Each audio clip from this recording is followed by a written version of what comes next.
Kata fonologi diserap dari bahasa Inggris yaitu phonology, yang artinya bidang ilmu linguistik yang menyelidiki bunyi-bunyi bahasa menurut fungsinya.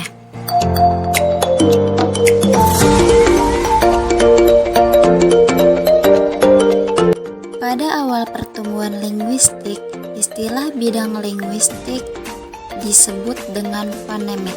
Sementara dewasa ini lebih sering diistilahkan dengan fonologi.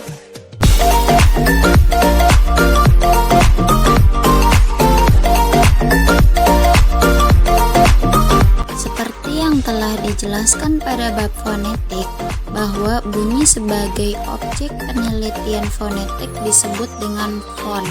Sementara bunyi sebagai objek penelitian fonologi disebut dengan fonem. Lalu, apa yang dimaksud fonem itu?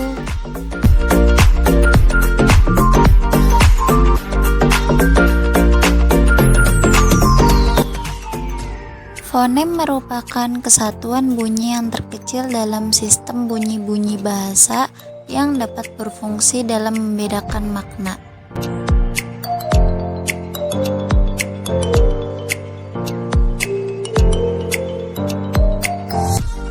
Identifikasi fonem adalah upaya atau proses untuk mengetahui sebuah bunyi termasuk fonem atau tidak.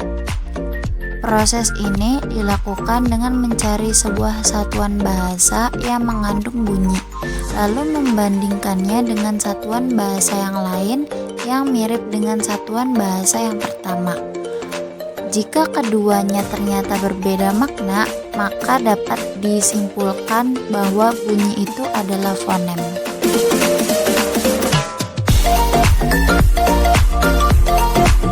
Sebuah contoh dari fonem dalam bahasa Indonesia misalnya, kata larang dibandingkan dengan kata lalang. Keduanya memiliki kemiripan bunyi, bahkan jumlah bunyinya pun sama, yaitu ada 6 bunyi. Perbedaan antara keduanya hanya antara bunyi R pada kata pertama dan bunyi L pada kata kedua. Perbedaan kedua bunyi tersebut dapat membedakan arti. Oleh karena itu, dalam bahasa Indonesia, R dan L adalah fonem, karena fungsinya dalam membedakan makna.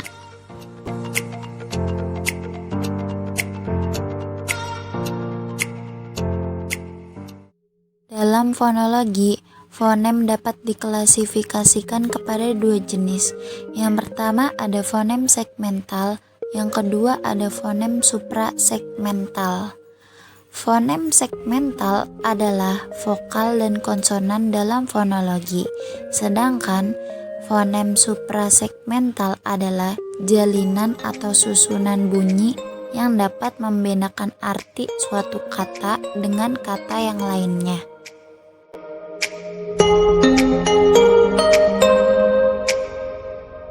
Antara yang dimaksud dengan segmen adalah satuan bahasa yang diabstraksikan dari satuan kontinuum wicara atau teks.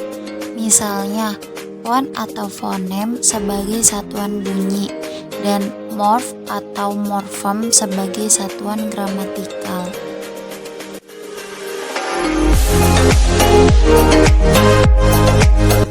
1. Fonem vokal.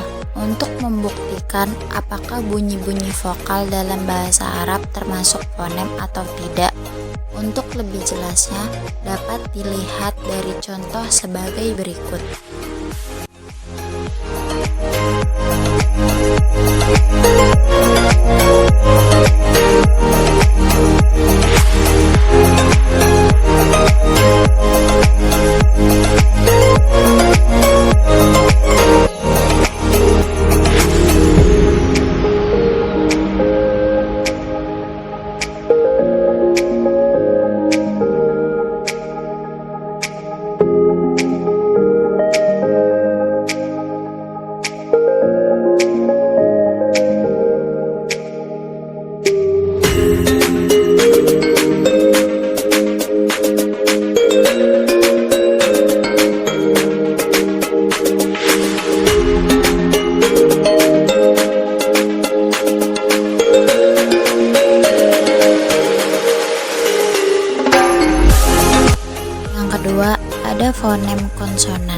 Di antara beberapa fonem yang dicurigai memiliki kesamaan dalam bahasa Arab, seperti contoh sebagai berikut.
Assalamualaikum warahmatullahi wabarakatuh.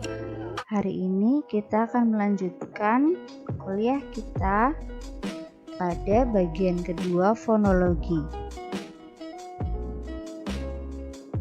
Setelah kemarin kita belajar tentang fonetik, hari ini kita akan belajar fonemik bahasa Indonesia.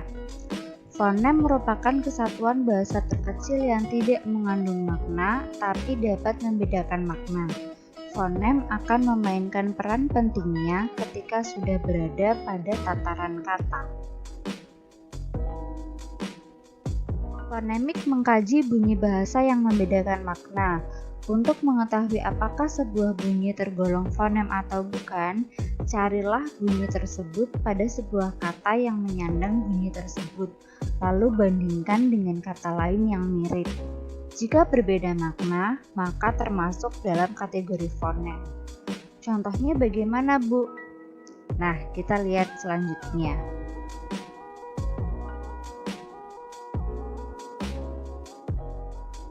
Contohnya pada kata lupa dan rupa.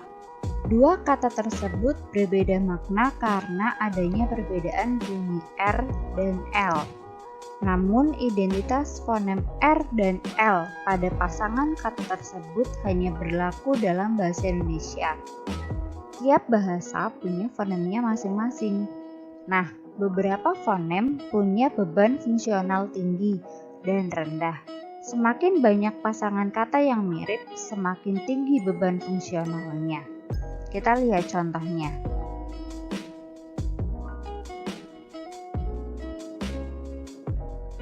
Batuk, batak, batik, batok.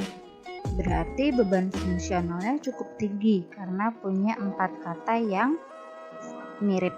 Kemudian darat, sarat, karat, syarat, barat. Nah, ini lebih banyak lagi.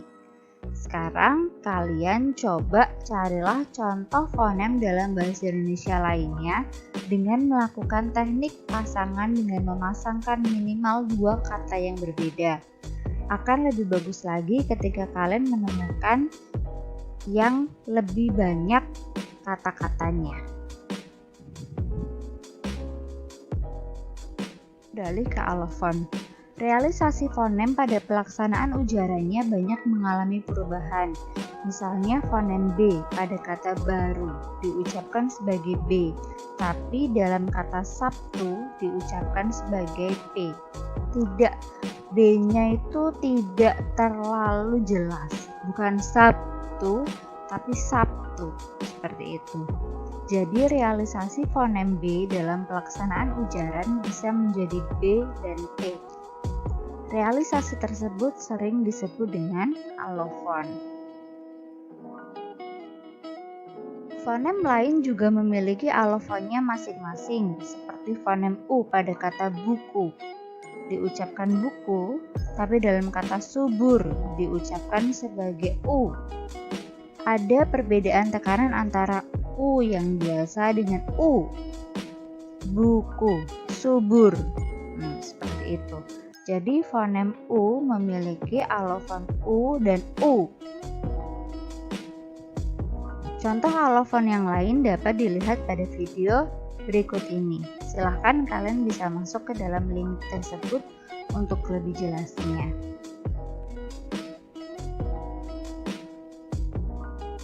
Kita lihat contoh-contoh bunyi dalam bahasa Indonesia. Misalnya fonem A, terdapat alofon A, anak, apa. Kemudian fonem I, terdapat alofon I dan I. Yang I biasa itu terdapat pada kata ini, isi, ibu. Tapi untuk yang I terdapat kata batik, tabib. Kalian bisa bedakan dengan mengucapkannya. Tapi bisa diindikasi apabila huruf vokalnya diucapkan ringan, ini, isi, itu adalah vokal terbuka yang tidak diikuti oleh konsonan mati. Tapi vokal tersebut akan diucapkan sedikit lebih tinggi, batik, apabila diikuti dengan konsonan mati di belakangnya. Sama juga dengan fonem U, terdapat alofon U dan U. Susu, lucu, dengan kapur, duduk, seperti itu. Kemudian fonem E, terdapat alofon E, dan E. Sate, tape, itu E yang biasa. Kemudian kera, beli. Dan ada juga monyet, S, bukan es. Nah, bukan S, tapi S, seperti itu. Kemudian ada fonem O yang diucapkan O dan O. Toko, kilo, tokoh, balok. Nah, ini juga sama. Ketika biasanya bertemu dengan huruf konsonan mati di belakangnya, maka diucapkannya sedikit lebih tinggi.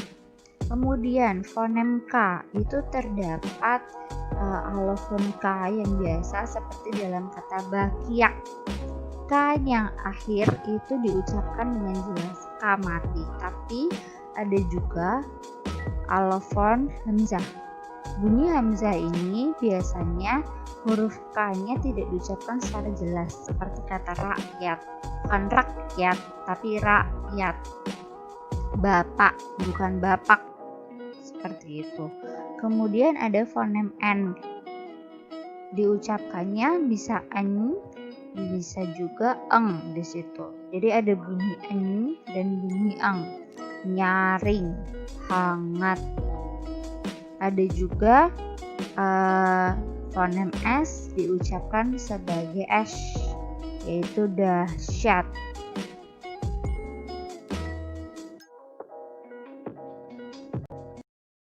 Dari penjelasan di atas dapat diasumsikan bahwa semua bunyi bahasa Arab, baik yang berbentuk vokal maupun yang konsonan, masing-masing termasuk fonem karena dapat membedakan makna.